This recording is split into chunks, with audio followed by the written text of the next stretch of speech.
Buenos días, buenas tardes, buenas noches, ¿cómo estás? Yo espero que bien. Hoy nosotros tenemos más una clase de clínica, uno donde vamos a charlar respecto de la enfermedad pulmonar obstructiva crónica. Es un motivo de consulta muy frecuente y nosotros vamos a principalmente enfocar en el diagnóstico, los principales factores de riesgo, el diagnóstico y el tratamiento. En esta clase ustedes van a ver que los pilares para entender esa patología es entender el factor de riesgo y el diagnóstico, aparte del tratamiento, obviamente. Pero lo que más se pregunta se fundamenta en eso. Yo traté de dejar la clase más sencilla y enfocar sumamente en lo que se pregunta, tanto en el escrito cuanto en los exámenes orales. Entonces, vamos a nuestro Power y ahí vamos a empezar con nuestra clase de EPOC. Bueno, entonces para empezar nuestra clase de EPOC, nosotros tenemos que saber algunas características bien puntuales y bien importantes de esa patología.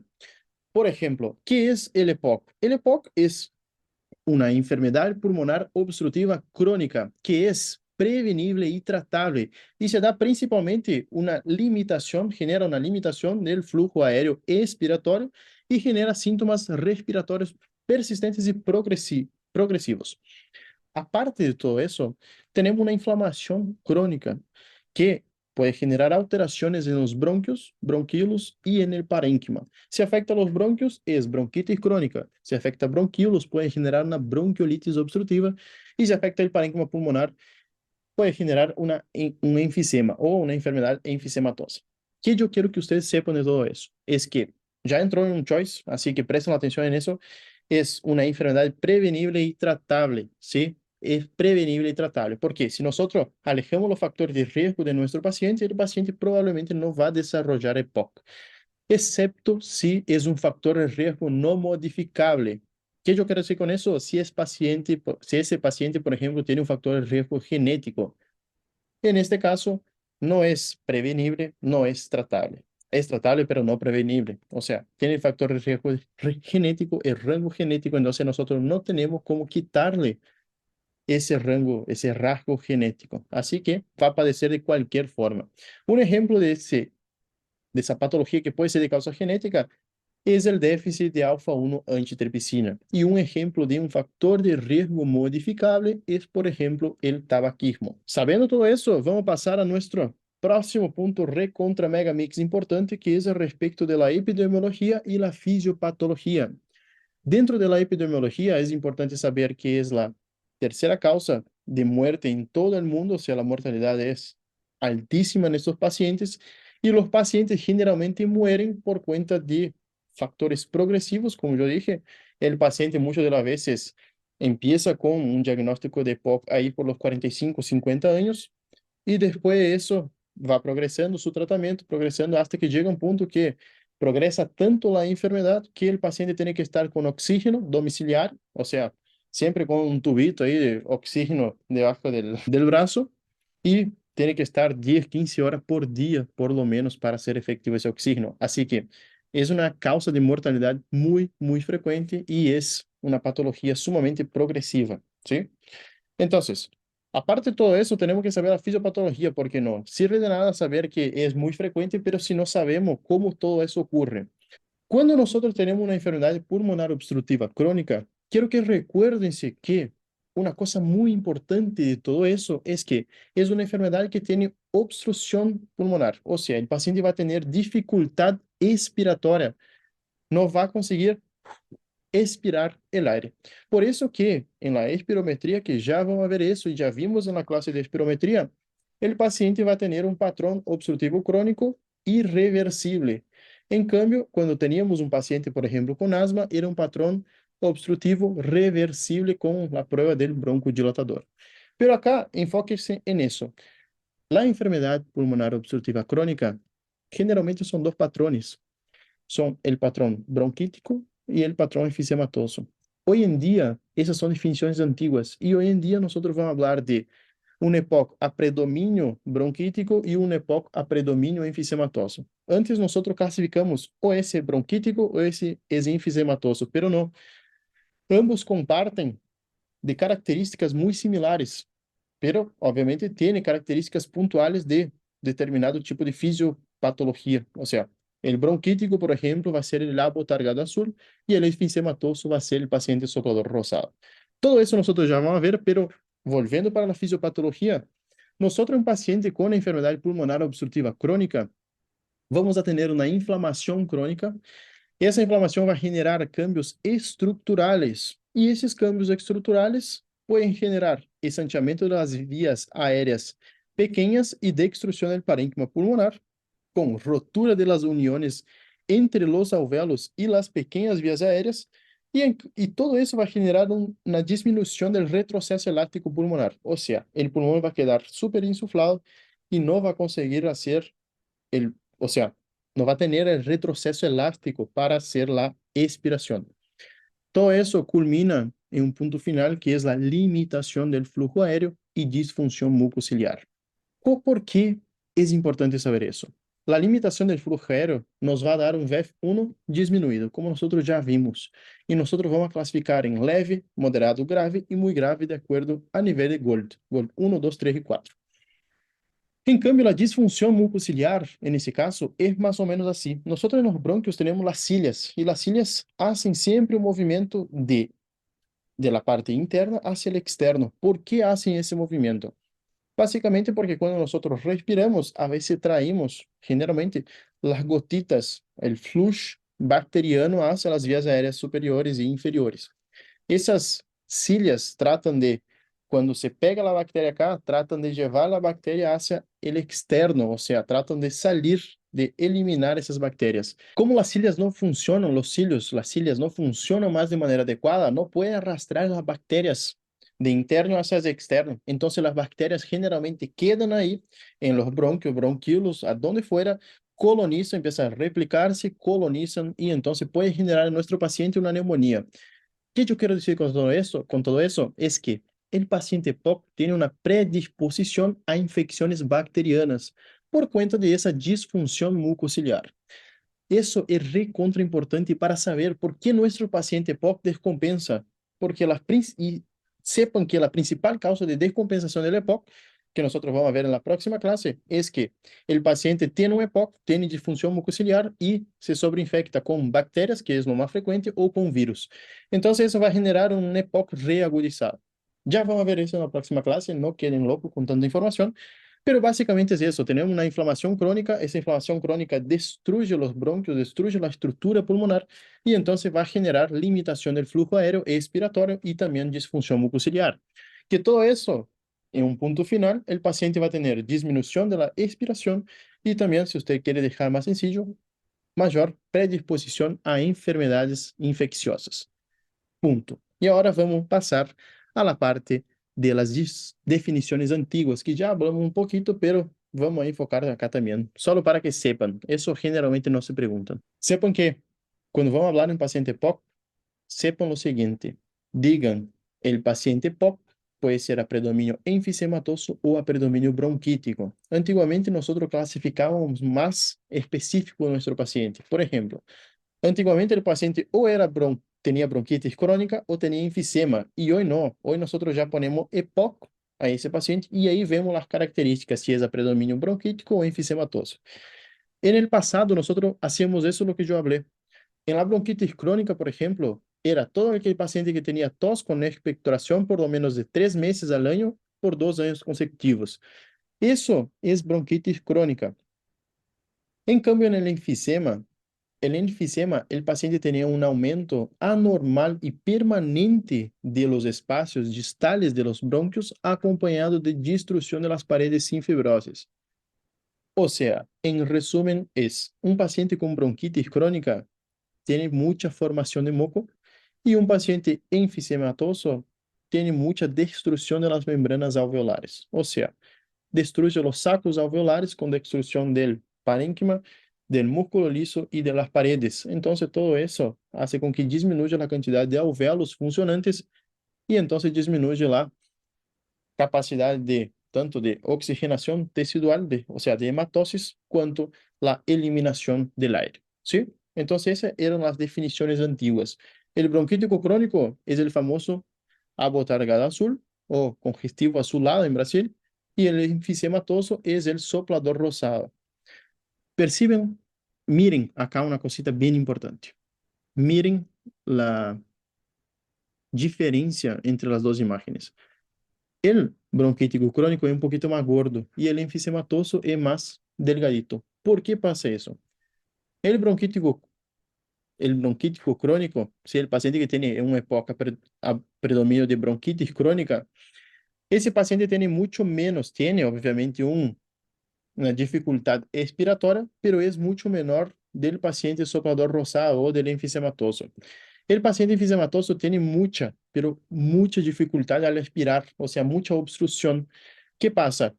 Cuanto mayor es la enfermedad obstructiva, más va a ser el gasto metabólico, porque su diafragma tiene que hacer mucho más fuerza. Es como que su diafragma va al gimnasio todos los días y fuerza mucho todo ese sistema muscular. Entonces, cuando tiene mucho gasto metabólico, mucha formación de energía, mucho gasto energético, tiene que consumir más energía. Entonces, por eso que el enfisematoso es más delgado, tiene mucho más obstrucción, mayor esfuerzo respiratorio, mayor gasto metabólico, adelgaza más. En cambio, el bronquítico crónico no tiene tanta disnea, no necesita tanto forzar su diafragma y su musculatura respiratoria, entonces el paciente es más gordito, así por decir. Entonces, enfisematoso, mucha disnea, bronquítico crónico, menor disnea, pero igual tiene disnea, ¿sí? Eso quiero que graben porque es sumamente importante y puntual. ¿Cuáles son las principales causas y factores de riesgo asociados al EPOC?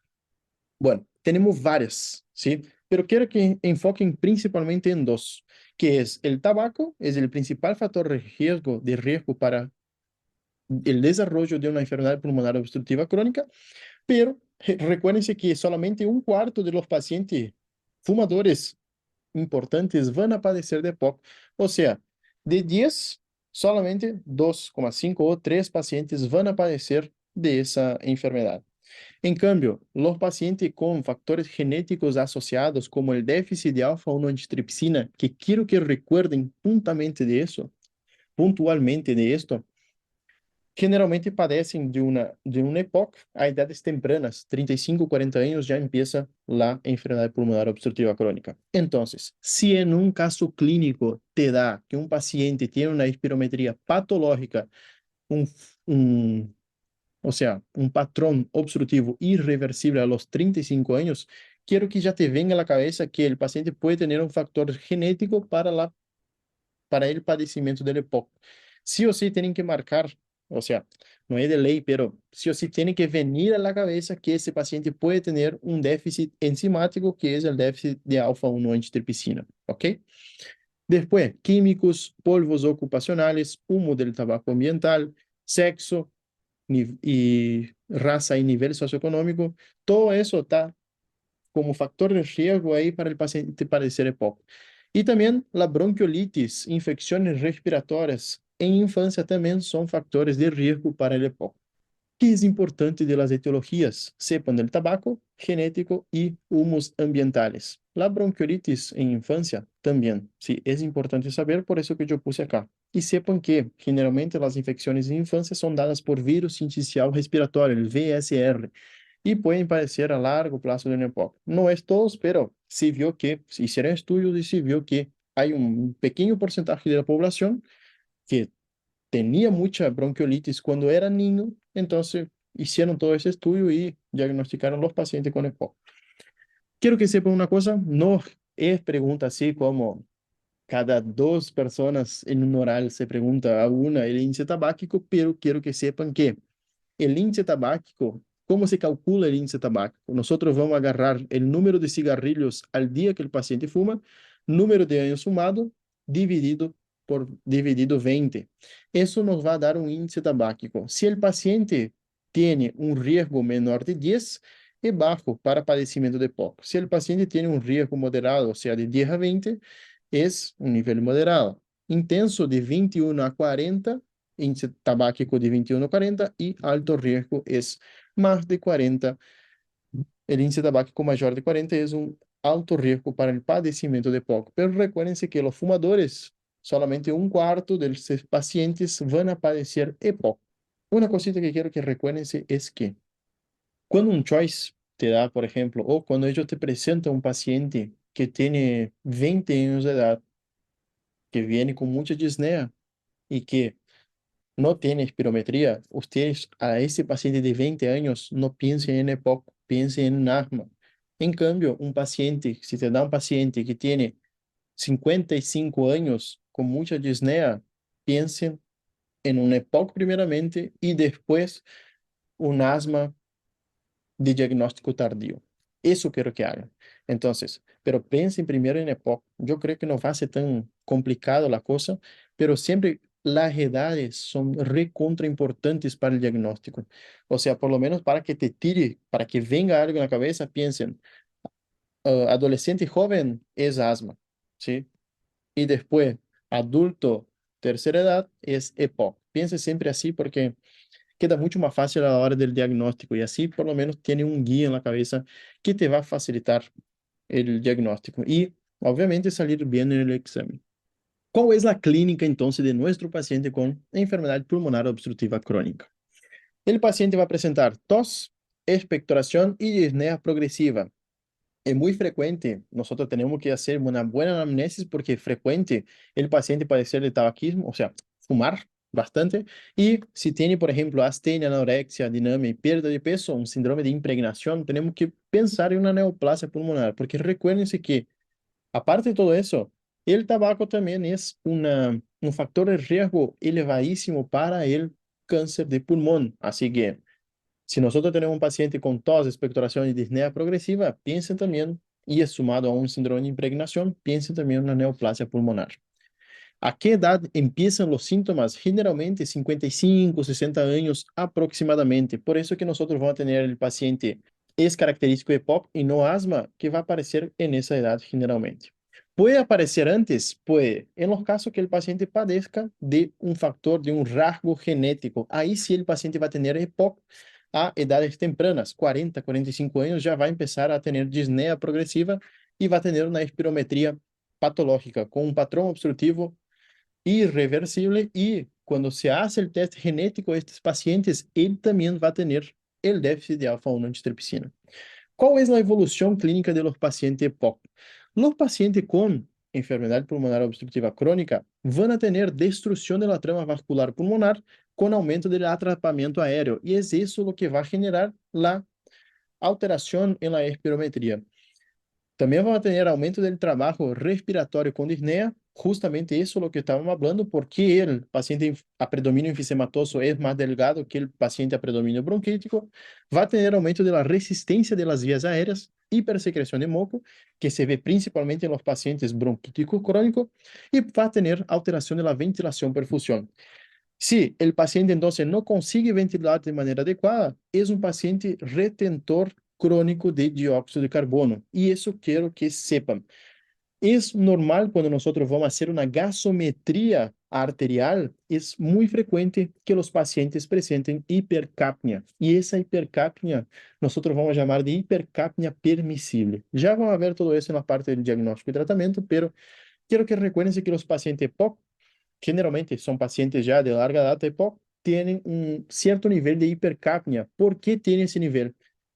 Justamente, cuando nosotros expiramos el aire, lo que tratamos de hacer, lo que el cuerpo trata de hacer es eliminar dióxido de carbono. Entonces, cuando es incapaz de hacer la expiración de manera adecuada, empieza a retener dióxido de carbono, porque no elimina ese dióxido, entonces ele empieza a acumularse en la sangre. Como es crônico, va acumulando de a pouco, va subindo seus níveis de hipercapnia, ou seja, seus níveis de dióxido de carbono vão subindo de maneira gradual, hasta que llega un punto que el paciente tiene ya mucha sintomatología y por eso que nosotros le vamos a poner el oxígeno. Pero quiero que sepan que el paciente POC es un retentor crónico de dióxido de carbono. Sí o sí tienen que saber eso. ¿Cuál es el motivo de todo eso? Porque no consigue eliminar por cuenta de la expiración, porque por cuenta que su expiración está afectada. Si ustedes saben eso, sí o sí, saben hablar así, tengo la certeza que van a salir súper bien en el oral. Así que, ¿a qué edad empiezan los síntomas? A los 60 años, gente, 60 años, si el paciente no tiene un factor genético. Si no tiene, si tiene factor genético, empieza a los 40, 45. EPOC a edades tempranas. Recuérdense de esos tres, que es sumamente importante. El paciente va a tener tos, expectoración y disnea progresiva. es el básico del básico que ustedes tienen que saber hoy en la clase de POC. Entonces acá nosotros podemos ver de una manera bien resumida los predominios, por ejemplo, para el paciente con predominio enfisematoso del paciente con predominio bronquítico. Por ejemplo, el hábito del paciente enfisematoso es asténico y el bronquítico es pícnico. A veces suele tener docentes que preguntan eso, solo para que sepan. Pícnico quiere decir que es el apotargado azul y asténico el paciente que es el soplador rosado. Después tenemos la edad diagnóstico, que generalmente el paciente enfisematoso es un poquito más tarde. En cambio, el pícnico o el bronquitis crónico es el paciente a los 50 años. La disnea es grave en los enfisematosos, por eso nosotros hablamos que el paciente enfisematoso pierde bastante peso. Y el paciente bronquítico es leve. La tos en los enfisematosos es después de la disnea y en el bronquítico es antes de la disnea, o sea, el paciente empieza con bastante tos antes de hacer el diagnóstico de EPOC. El esputo es el paciente enfisematoso, como nosotros hablamos, que tiene mucha destrucción, no tiene mucha formación de esputo, porque no tiene las cilias, no tiene, o sea, ambos tienen defectos en las cilias, pero acá nosotros tenemos una alteración, una destrucción de las paredes bronquiales, entonces el paciente enfisematoso tiene poca formación de moco, entonces tiene poco esputo y es un esputo más mucoso. En cambio, el paciente con a predominio bronquítico tiene un esputo abundante y purulento. ¿Qué quiero que sepan de acá? Cuando el paciente refiere que hubo un cambio de su esputo, la coloración, la cantidad, todo eso, quieren que sospeche que el paciente puede estar padeciendo o de una neumonía o de algún proceso infeccioso pulmonar. Es un gran indicio el empeoramento de la tos, empeoramento de la disnea y aumento de la secreción mucopurulenta o cambios de las secreciones, es un gran indicio, un gran indicador de que está ocurriendo algo ahí adentro de ese pulmón del paciente y entonces el paciente puede estar padeciendo de una enfermedad infecciosa. Así que presten mucha atención en eso. Si el paciente refiere que quedó más espeso, quedó otro color el moco, ojo, puede ser que necesite de antibiótico, entonces ojo en ese paciente porque puede ser que está descompensando. Después tenemos infecciones más frecuentes en los pacientes bronquíticos, por eso el moco muchas de las veces sirve como un banquete para los gérmenes. Aparte de eso, el paciente enfisematoso tiene una presión de dióxido de carbono menor que el paciente bronquítico. El paciente, la presión arterial de oxígeno del paciente enfisematoso es mayor de que el paciente con predominio bronquítico. La poliglobulia más frecuente en los pacientes bronquíticos, hipertensión pulmonar, todo eso ustedes tienen acá para el diagnóstico, ¿sí? Agarren una leidita en eso, porque a veces suele se pregunta la diferenciación, cómo diferencia un paciente a predominio bronquítico de un enfisematoso. Aparte, obviamente, del abotargado azul y del paciente soplador rosado, ¿sí? Agarren una leidita acá, bien rapidita, solo para que tengan una noción de cómo es. Pero acá dice lo mismo en la otra imagen. Paciente, la edad aproximadamente, que son la edad diagnósticas, la disnea, la tos, las infecciones, insuficiencia respiratoria, la hipertensión pulmonar o cor pulmonar, afectación de pulmones y corazón y la retracción elástica. Todo eso está bien definido acá. Quiero que agarre una leidita porque suele ser pregunta de examen. ¿Cuáles son las consecuencias de un EPOC crónico? Y acá también mucha atención porque es recontra importante. El paciente EPOC avanzado tiene un grado de hipoxemia como nosotros ya vimos antes en la tablita. En esa hipoxemia va a generar un aumento de la ventilación por minuto para mejorar la ventilación alveolar. O sea, como ya no consigue tener una mecánica ventilatoria adecuada, el centro respiratorio intenta aumentar la ventilación para que mejore su oxigenación. Entonces, aumenta el trabajo de los músculos respiratorios y también aumenta la sensación de disnea y las demandas metabólicas.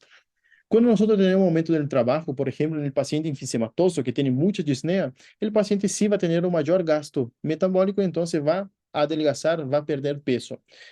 Después de todo eso, el aumento de la sensación de disnea es el primer punto, es lo que desencadena todo ese aumento de ventilación. O sea, el centro respiratorio sensa y entonces empieza a mandar estímulos para los nervios y los músculos de la respiración que empieza a trabajar más. Es como hacer una llamada allá de arriba, che, empezar ahí a trabajar más porque yo estoy quedando sin oxígeno. Más o menos es así que funciona.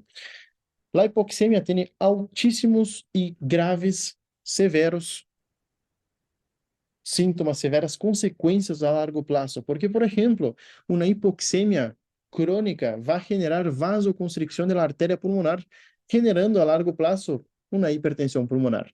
¿Cuál es el tratamiento de esa hipertensión pulmonar? Para que ustedes sepan, es el trasplante cardiopulmonar, ¿sí? O sea, no es solamente un EPOC, no es solamente una obstrucción leve, es que a largo plazo la hipoxemia tiene efectos muy deleterios para el cuerpo. Así que la hipoxemia genera vasoconstricción pulmonar y a largo plazo puede generar una hipertensión pulmonar con una insuficiencia cardíaca derecha, que ya vamos a ver en segunda era todo eso, en cardio. La hipoxemia, a su vez, también puede generar aumento de la eritropoyetina, que es una hormona, es sintetizada por el riñón y tiene la función de generar glóbulos rojos, o sea, tiene la función de estimular la médula ósea a producir la serie roja de la sangre, generando así como consecuencia poliglobula. Entonces, ¿qué quiero que sepan de todo eso? Es que el EPOC avanzado tiene hipoxemia y los efectos de la hipoxemia es aumento del trabajo de los músculos respiratorios, aumento de la sensación de disneas y demandas metabólicas, puede evoluir a una insuficiencia cardíaca derecha por vasoconstricción pulmonar y puede generar poliglobula porque si el cuerpo se está llegando menor cantidad de oxígeno, sensa tiene menor disponibilidad de oxígeno. Entonces, esa menor disponibilidad hace con que la eritropoyetina aumente y genere un efecto de poliglobula. Aumenta la cantidad de hemoglobina circulante, de sangre, de glóbulos rojos circulante, pero al mismo tiempo, dependiendo del nivel de la poliglobula, tenemos efectos catastróficos. Pero quiero que sepan todo eso. No es todo, sino que es el básico del básico de poco. Entonces, hay una preguntita que suele ser siempre pregunta de oral. ¿Por qué en un paciente POC yo puedo administrar oxígeno suplementar hasta 28%, o sea, una FiO2, una fracción inspirada de oxígeno de hasta 28%? En el paciente POC, lo que nosotros tenemos que saber sí o sí es que no podemos pasar la fracción inspirada de oxígeno más de 28%, justamente porque el estímulo acá en el centro respiratorio es principalmente en el EPOC, el estímulo es dado por el oxígeno. Entonces, si nosotros aumentamos el oxígeno, el paciente no va a enviar más estímulos para hacer la ventilación y entonces el paciente reduce la frecuencia respiratoria y entonces empeora cada vez más, o sea, empeora su cuadro. ¿Cómo nosotros vamos a hacer el diagnóstico de un paciente con EPOC? El paciente con EPOC, principalmente tenemos que hacer la historia clínica, una anamnesis completa y una exposición compatible con los factores de riesgo. O sea, anamnesis completa más evaluar sus factores de riesgo, sus desencadenantes. Después le vamos a pedir una espirometría post-broncodilatador con broncodilatador, en la cual debe tener un VEF1 sobre la capacidad vital forzada menor de 70% del predicho. Podemos pedir una placa de tórax que nos va a dar el patrón bronquítico y enfisematoso. Son un poquito distintos porque, por ejemplo, el bronquítico, como no tiene tanto atrapamiento aéreo, no se ve tanto el aumento del espacio intercostal, no se ve tanto el aplanamiento diafragmático. En cambio, en el paciente enfisematoso se ve más las características de la enfermedad pulmonar obstructiva crónica, como, por ejemplo, aplanamiento diafragmático, aumento de los espacios intercostales y el corazón en gota. Por eso que en el paciente enfisematoso tenemos mucho más sintomatología, mucho más disnea, tiene más efectos, tiene mayor incapacidad de expirar ese aire, retiene más el aire dentro del pulmón, entonces el pulmón queda siempre insuflado. Y en la tomografía de tórax, generalmente vamos a tener alteraciones en campos superiores, principalmente es útil para los pacientes enfisematosos, porque sus alteraciones, sus destrucciones, o sea, la destrucción del parénquima pulmonar principalmente va a estar dada en los campos superiores. Así que, ¿cómo se hace diagnóstico de POC? Primero, una anamnesis completa más la exposición a factores de riesgo, una radiografía de tórax, no es diagnóstico, pero nos puede guiar, y después una espirometría. La espirometría acá sería el gold standard, la cual, espirométricamente hablando, tenemos un patrón obstructivo irreversible post-broncodilatador. ¿Ok? Esas son las principales metodologías de diagnóstico. Entonces, como diagnóstico, nosotros vamos a mirar los síntomas: disnea, tos crónica, expectoración, sibilancias, historias de factores de riesgo. Los factores de riesgo tenemos acá bien detallado, que es, por ejemplo, si es genético, si es desarrollo normal del pulmón, medioambientales, causas ambientales, debido a infecciones, asma y por causas desconocidas. Y siempre la espirometría va a dar un patrón pós-broncodilatación, un VEF1 o un índice de difenol, como ustedes quieren hablar, menor de 70%. Entonces, ¿cómo vamos a manejar ese paciente que ya diagnosticamos EPOC? Vamos a hacer el diagnóstico primero, o sea, ya hicimos el diagnóstico, vamos a hacer una evaluación inicial. Vamos a evaluar su grado de disnea de acuerdo a su sintomatología por MMRC o CAT, los síntomas y historias de exacerbación, y ahí vamos a hacer el manejo inicial. ¿Qué es el manejo inicial de nuestro paciente? Vamos a hacer un cese tabáquico, vacunación, ejercicio y tratamiento farmacológico inicial, y después vamos a pasar a las revisiones. Antes de empezar toda esa parte de tratamiento, que nosotros vamos a tener otro video aparte, quiero que sepan lo siguiente. El diagnóstico de POC es síntomas, factores de riesgo y espirometría. ¿Sí? Ese es el diagnóstico. ¿Cuál es el gold standard? Espirometría, obviamente. Porque con la espirometría nosotros conseguimos evaluar el patrón de obstrucción y la gravedad de la obstrucción del paciente con EPOC. ¿Cuál es la edad que yo voy a buscar un EPOC? Pacientes mayores de 50 años. De manera con la cual yo voy a hacer diagnóstico bien, de manera bien sencilla, yo voy a buscar EPOC en un paciente que tenga tos y disnea progresiva. Básicamente eso es lo que quiero que sepan de la clase de hoy, de manera bien, pero bien resumida. Entonces, los síntomas de los pacientes, ¿sí? Que nosotros vamos a valorar los síntomas, obviamente, para clasificar ellos. Vamos a valorar de acuerdo a la escala de MMRC, que se da por una disnea, se da por el grado de disnea que tenga nuestro paciente, o de acuerdo a CAT. CAT es un poquito más difícil, pero no hay que saber todo eso. Sepan básicamente que nosotros evaluamos el paciente con CAT o MMRC. Yo prefiero en un oral decirles, en un oral decir MMRC porque es mucho más fácil. Generalmente evaluamos nuestro paciente por el grado de disnea que presente ante ejercicios, pero CAT a veces pregunta y entonces hay que saber los dos. Otras pruebas diagnósticas que nosotros podemos hacer a nuestro paciente es, por ejemplo, el dosaje de alfa-1 antitripsina, radiografía de tórax, TAC de tórax, volúmenes pulmonares de DLCO, gasometría arterial y biomarcadores. ¿Sí? Básicamente eso nosotros es lo completo así para el diagnóstico de nuestro paciente. Bueno, gente, esa entonces fue la clase de hoy. Yo traté de resumir y dejar lo más corto posible, lo más importante que se suele ser pregunta en un oral. Recuérdense de lo siguiente, la clínica, el diagnóstico y también el control del centro respiratorio, que es principalmente en el paciente POC, es dado por la fracción inspirada de oxígeno, o sea, la presión arterial de oxígeno es el control respiratorio del centro respiratorio de ese paciente.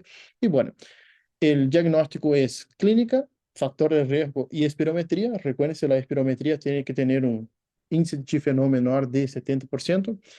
Y es básicamente eso lo que nosotros vimos hoy. En la próxima clase nosotros vamos a tener la clase de tratamiento del EPOC. Bueno, gente, espero que tengan una linda tarde, noche, día, no sé qué hora están viendo ese video, pero nos vemos en la próxima clase.